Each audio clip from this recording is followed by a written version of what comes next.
बहुत स्वागत, आप देख रहे हैं वॉर रूम। इंडिया और पाकिस्तान से पूरा अपडेट आपको। भारत और पाकिस्तान के बीच चल रही है इस टेंशन के बीच दुनिया की निगाहें इस वक्त भारत पर हैं कि भारत आखिर क्या करेगा, और पाकिस्तान की निगाहें दुनिया पर हैं कि दुनिया हमारे लिए क्या करेगी। दुनिया का कौन सा देश हमको बचाने के लिए आएगा। कोई एक देश तो बयान दे देता, नहीं भारत थोड़ा ज्यादा बोल रहा है, नहीं भारत कोई हमला ना करे, नहीं मोदी साहब थोड़ा ठहर के, थोड़ा संयम से। कोई बयान नहीं है ऐसा। हमने कहा सिंधु जल समझौता रद्द, एक तरफा होल्ड पर। किसी दुनिया के नेता ने नहीं कहा नहीं आप गलत कर रहे हैं, सब खामोश है, कोई प्रतिक्रिया नहीं है। हमने कहा हमारे पास अब हक है कि हम किसी भी तरीके से आतंकवादियों को और उनके बैकर्स को दुनिया के दूसरे कोने में ढूंढ कर भी उसको सजा दें। सबने कहा बिल्कुल ठीक, आपका हक है। ट्रंप से पहले पूछा गया क्या आप मध्यस्थता करेंगे, ट्रंप के प्रवक्ता से पूछा गया, प्रवक्ता ने कुछ कहने से इनकार कर दिया। ट्रंप से अब एक पत्रकार ने सीधे सीधे उनके सामने ही पूछ लिया कि दोनों देशों के बीच जंग के आसार बन रहे हैं, क्या इसमें अमेरिका कुछ करेगा, क्या आप इसके बीच में पड़ेंगे। तो ट्रंप ने कहा भाई उनके बीच में टेंशन बहुत पुरानी है। कश्मीर पर 1000 साल से दोनों के बीच तनाव चल रहा है। 1500 साल से दोनों देश आपस में इसी तरह निपटते आए हैं, इस बार भी निपट लेंगे, छोड़िए आप।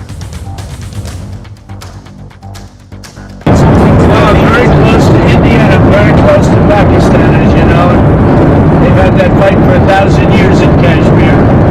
Kashmir's been going on for 1000 years, probably longer than that. And it's a bad one yesterday, though. It's a bad one. Over 30 people. Are you concerned that there's now tensions on the border between them? Are you concerned that how you continue about Well, that? there have been tensions on that border for 1,500 years. So, you know, the same as it's been. But they'll get it figured out one way or the other. I'm sure they'll do this. We know both leaders. There's great tension between Pakistan and India, but there always has been. ये शब्द दरअसल Trump के नहीं हैं, ये शब्द नरेंद्र मोदी के हैं। क्यों मैं आपको कह रहा हूं, क्योंकि आपको याद होगा ट्रंप जब अपना इलेक्शन लड़ रहे थे इस बार चुनाव में, तो उन्होंने क्या कहा था कि मेरी एक बार बात हो रही थी नरेंद्र मोदी से, और उस वक्त भारत पाकिस्तान के बीच कोई टेंशन चल रही थी, तो मैंने कहा कि क्या मैं आपकी कोई मदद करूं, मैं उन लोगों को समझा सकता हूं। तो मुझसे मोदी ने कहा था बड़ी गंभीर आवाज में, no we will straighten them out. हम उनको 1500 साल से हम लोग उनको हराते आ रहे हैं, हम देख लेंगे। वही शब्द दोहरा रहे हैं वो। तो इन्होंने तो सर दिल के अरमा पानी में बह गए वाला गाना गा दिया पाकिस्तान के लिए। देखिए हम कुछ नहीं करेंगे, खुद देखो। तो जब मैं आपको एक छोटी सी बात बताता हूं। पिछले 75 साल से पाकिस्तान और खासकर उनके हुक्मरान जो मोस्टली जनरल रहे हैं, वो ये कह रहे हैं कि कश्मीर हमारी शाहरग है, और अयूब खान से लेकर लेटेस्ट आर्मी चीफ तक ने ये बात कही है, बार बार दोहराई है। अनफॉर्चुनेटली इस शाहरग को हासिल करने के लिए, पाकिस्तान के लिए, उन्होंने ये शाहरग हासिल करने के लिए जो वो कर सकते थे किया, और इस चक्कर में उन्होंने देश का एक भाग कंप्लीटली खो दिया। लेकिन उसके दिमाग में बात नहीं आ रही है कि शाहरग वो नहीं हासिल कर सकते। लेकिन असली शाहरग क्या है? असली शाहरग है इंडस वाटर, और हमने थोड़ा सा भी उसके ऊपर कदम रखा और पाकिस्तान बौखला गया, पाकिस्तान मरने की कगार पर आया है। और इसकी एक बहुत बड़ी वजह यह है सौरभ जी, मैं बताना चाहता हूं, जब भारत का विभाजन हुआ तो भारत के विभाजन से पहले जो पाकिस्तान, जो पंजाब का हिस्सा पाकिस्तान में चला गया, वो दुनिया का सबसे बड़ा कैनाल नेटवर्क था वहां पर। वही जबरदस्त भूमि, जो उपजाऊ भूमि वही थी। जो पंजाब इंडिया में आ गया, ईस्टर्न पंजाब इंडिया में आ गया, वो उपजाऊ नहीं थी। वहां पर सिख समुदाय ने, पंजाबी लोगों ने बहुत मेहनत करके उसको उपजाऊ बनाया, और एक टाइम ऐसा भी था वो पूरे हिंदुस्तान का वीट बास्केट बन गया था। लेकिन वो वाला पंजाब जो पाकिस्तान के पास था जी, वो ऑलरेडी बहुत डेवलप था। और मैं ये भी बताऊं कि विभाजन के बाद पाकिस्तान के हुक्मरान आर्मी वाले रहे, फौजी रहे, वहां पर कम से कम 80% जमीन जो है वो जनरलों की है। अच्छा। तभी बौखलाहट हो रही है। वो जनरलों की है, बहुत 2-2, 3-3 हजार एकड़ जमीन इस बार हमने सच में सांप की दुम पे पांव रख दिया। एब्सोल्युटली, ये तो पता है, इंडियन इंटेलिजेंस को पता है, ये पहले से ही पता है वो जनरलों के पास जमीन है। सर लेकिन ट्रंप जो कह रहे हैं, ट्रंप तो एक तरीके से कह रहे हैं ना, वे आपस में देखो, कोई वो अंकल को कॉल करने की जरूरत नहीं है, तुम देख लो आपस में। नहीं, बिल्कुल। देखिए, ऐसा कि ट्रंप का पहले भी रहा है कि टेरर के खिलाफ दोनों लड़ने के लिए हैं। ये जो उनके प्रतिनिधि का भी बयान आया था कि टेरर गलत है और हम भारत के साथ हैं। दोनों आपस में फैसला कर रहे हैं। और देखिए, ट्रंप और जब से बने उसके बाद भारत के संबंधों की एक अलग ही मोड़ आया। तहव्वुर राणा को उन्होंने भेज दिया वापस। ये एक बहुत बड़ा एक अचीवमेंट थी। उसके बाद अभी उन्होंने एक सिख आतंकवादियों को और पकड़ लिया। यहाँ पर एक तरह से खलबली मची हुई है, क्योंकि पाकिस्तान के अंदर दो तीन बातें कि तहव्वुर राणा के पास भी एक इंटेलिजेंस की बहुत खबर है, इतनी ज़्यादा जानकारी है कि वो भी निकलेगा। दूसरी बात, पाकिस्तान जिस प्रकार से पूरी दुनिया में गिड़गिड़ा रहा है कि हमें बचाओ, ये भारत क्या कर रहा है, भारत कैसा कर रहा है, लेकिन सबने पल्ला झाड़ दिया, क्योंकि आतंकवादी के साथ कोई खड़ा नहीं होना चाहता। अमेरिका सफ़र कर रहा है, यूरोप सफ़र कर रहा है, आतंकवाद की आग में जल रहे हैं, इसराइल मिडिल ईस्ट में इसराइल सफ़र कर रहा है। नेचुरली ये बाकी देश भी जो हैं, चाहे वो सऊदी अरेबिया हो, यूएई हो, ये सब डेवलपमेंट के रास्ते पे जाना चाहते हैं। एक जिसको कहते हैं ना कि किसी गंदे आदमी के साथ कोई आदमी दोस्ती नहीं करना चाहता। ठीक है। जो गंदा आदमी हो, उन्हें पता है कि आतंकवादी है, आतंकवादी को पालता है, दुनिया में कहीं भी कुछ होता है उसके तार पाकिस्तान से जुड़े होते हैं। तो हर आदमी आज अपना पल्ला झाड़ के कह रहे भैया आपस में सुलझा लो, हम कुछ नहीं बोलेंगे।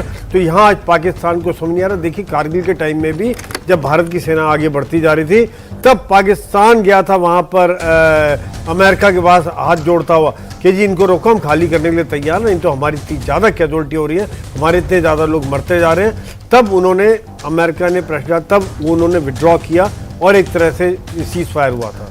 लेकिन अभी फिलहाल अमेरिका ऐसा कुछ करना ही नहीं जा रहा है। बिल्कुल। अच्छा, अब पहलगाम हमले को लेकर के एक बड़ी खबर मैं आपको और दे दूं। रक्षा मंत्री राजनाथ सिंह से मिलने पहुंचे सेना प्रमुख जनरल उपेंद्र द्विवेदी। रक्षा मंत्री को एलओसी के हालात पर जानकारी दे रहे हैं सेना प्रमुख।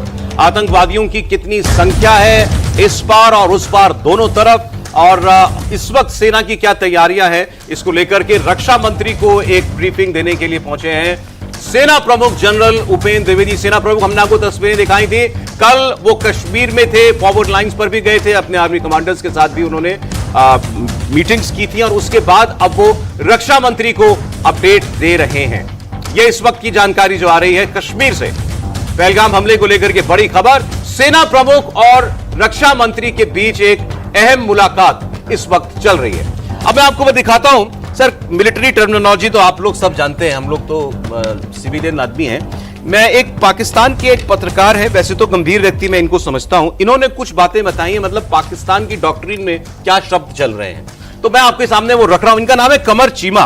कभी कभी बैलेंस बात करते, नहीं तो इनको भी अपनी सेना की लाइन टो करनी पड़ जाती है।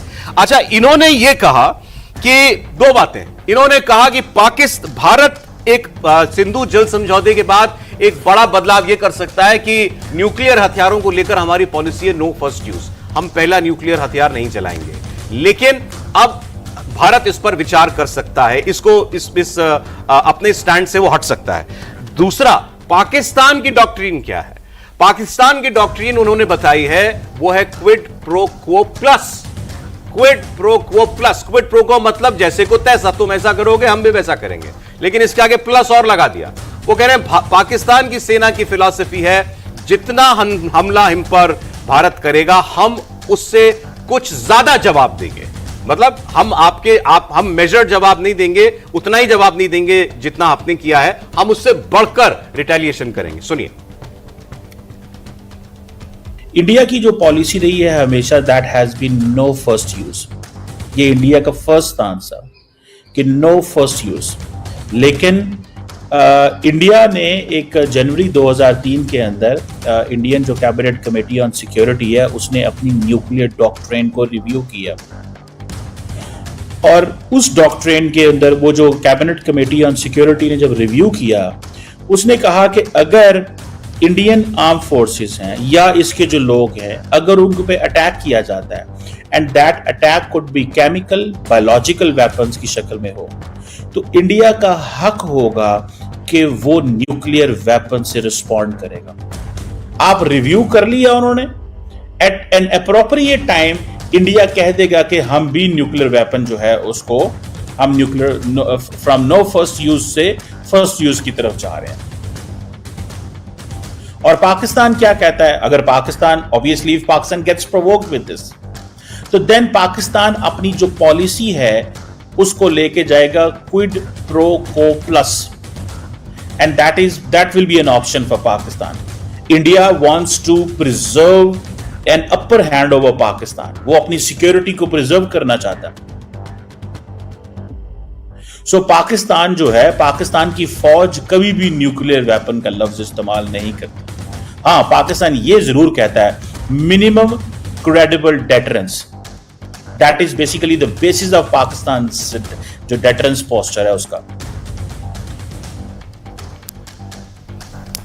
तो कंवर चीमा साहब कह रहे हैं पाकिस्तान भारत जो जितना हमला करेगा उससे थोड़ा ऐड करके जवाब देगा. वैसे वैसा मैंने तो कल भी प्रोग्राम में कहा था, किसी अमेरिका के विदेश मंत्री ने कहा था पाकिस्तान की पॉलिसी एक ही है, जब ये दबाव में आते हैं तो अपने कनपट्टी पे बंदूक लगाते हैं कि मैं खुद को शूट कर लूंगा, आओ मुझे बचाने के लिए. करना उनको वही एंड में. देखिए, पाकिस्तान जो है वो एक देश है जो कि सुसाइड के पथ पर जा रहा है. अगर ये न्यूक्लियर फर्स्ट यूज या न्यूक्लियर सेकेंड स्ट्राइक की बात कर रहे हैं, भारत की पॉलिसी बहुत क्लियर है. आज भी हमारी जो स्ट्रेटेजिक फोर्स कमांडर हैं उनके पास क्लियर निर्देश है कि पहले दुश्मन अपने न्यूक्लियर हथियार का इस्तेमाल करेगा, लेकिन उसके बाद हम जो सेकेंड स्ट्राइक करेंगे, जो काउंटर अटैक करेंगे, उसमें हम दुश्मन को नेस्तनाबूद कर देंगे.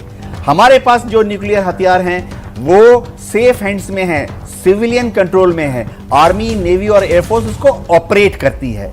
ये समझना पड़ेगा. पाकिस्तान में जो न्यूक्लियर हथियार हैं उस पर उनका सिविलियन कंट्रोल नहीं है. उनकी फौज के पास उनके न्यूक्लियर जखीरे की चाबी है. यानी वो बीच बीच में छुप के ये धमकी देते हैं कि वो पहले शायद न्यूक्लियर हथियारों का इस्तेमाल करेंगे. देखेंगे हम क्या करते हैं. उनके पास जितने न्यूक्लियर हथियार हैं हमारे पास ज्यादा हैं. उनके पास अगर पाव किलो के हैं तो हमारे पास 10 किलो वाले हैं. मैं बताता हूं कि उनके पास जो डिलीवरी सिस्टम्स है उनकी एक्यूरेसी है ±1 किलोमीटर. हमारे पास जो डिलीवरी सिस्टम है उनकी एक्यूरेसी है ±10 मीटर. पाकिस्तान कहां छुपेगा? बेचारे किसी भी बंकर में जाएंगे, इंडियन एयरफोर्स की जो बंकर बस्टिंग बॉम्ब है वो उसको ढूंढ लेगी. हमें न्यूक्लियर हथियारों के इस्तेमाल की जरूरत भी नहीं पड़ेगी. अच्छा, मैंने आपको बताया था कि इस वक्त आर्मी चीफ मिल रहे हैं रक्षा मंत्री से. हमारे डिफेंस एडिटर मनीष प्रसाद आपको इस खबर पर और जानकारी देंगे. जी मनीष, बताएं.